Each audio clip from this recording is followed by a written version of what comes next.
This is the new Mazda MX-30. Now this is an all-electric car from Mazda and is making its appearance for the first time in Malaysia here in the Glenmarie Golf and Country Club.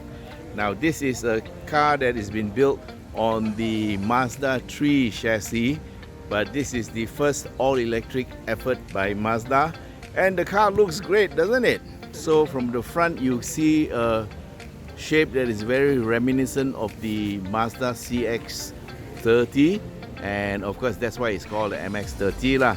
And you can also see that the front is a very unique grille where you actually have the grille inset a little bit back from the norm. Yeah, you don't see a full grille, but you actually have some overlap here.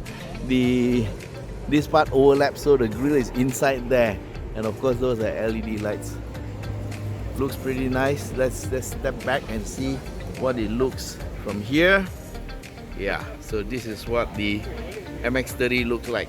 This is the view from the side, and it's pretty sleek.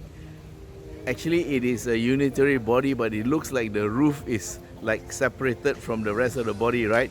Looks like it's a different material, but actually it's the same. It's just two-tone color, and of course the fact that it's a crossover, you can see the claddings along the sides. This cladding is supposed to be what you replace if you get them scratched when going off-road.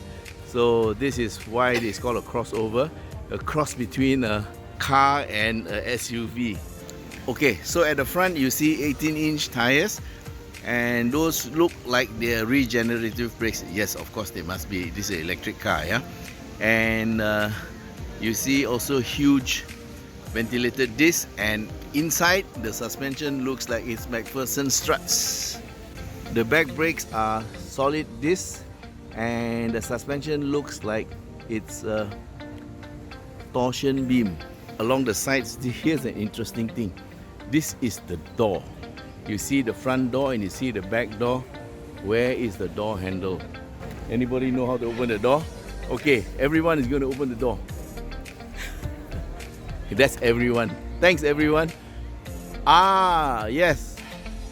Wow, that's so clever. Wow, this reminds me of the RX-8, and it's so nice. You see, you can get into the car just like that, and you get two-tone seats, and this is the back seats, and they look like they split and fold. You can see here the floor is a bit high.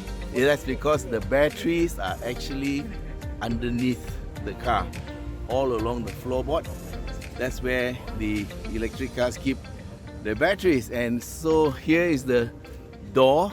This I don't know what you call these doors, but the popular name for them is suicide doors.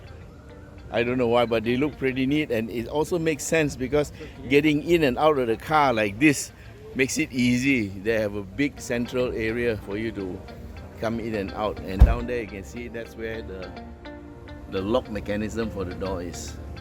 Let's take a look at the inside. This from the passenger side. These seats, they are what you call artificial leather, and a lot of parts of the car are made of recycled materials. That is to make the car totally environmental friendly. And look at this floating console.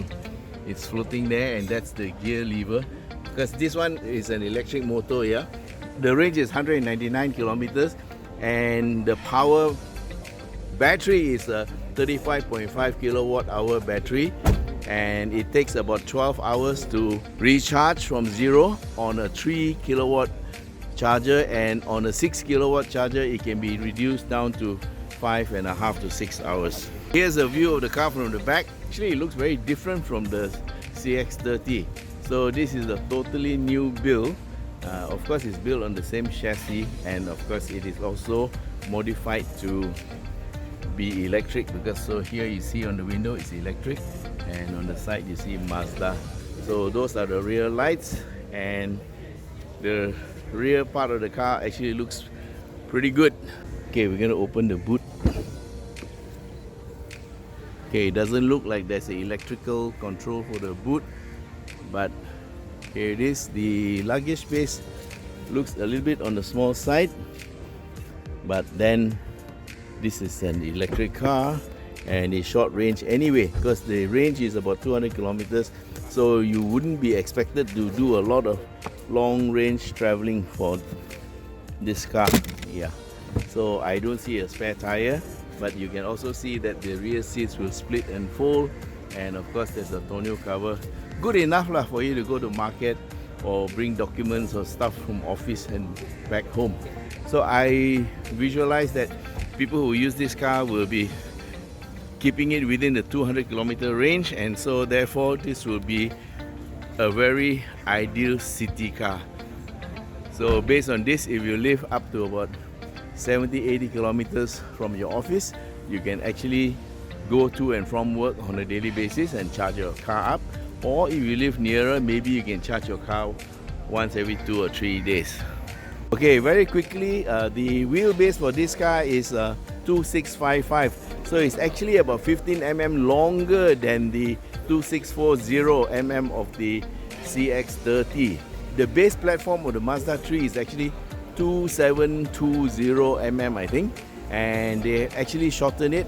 The reason for it is to make sure that the car can still have, or rather this crossover can still have the same handling agility as the car. That's why they shortened it, and for the same reason the CX-30 is also shortened to 2640, but for this one they have extended the wheelbase to 2655, so that is slightly bigger. We don't know the reason for it, but I'm sure there's a pretty good reason.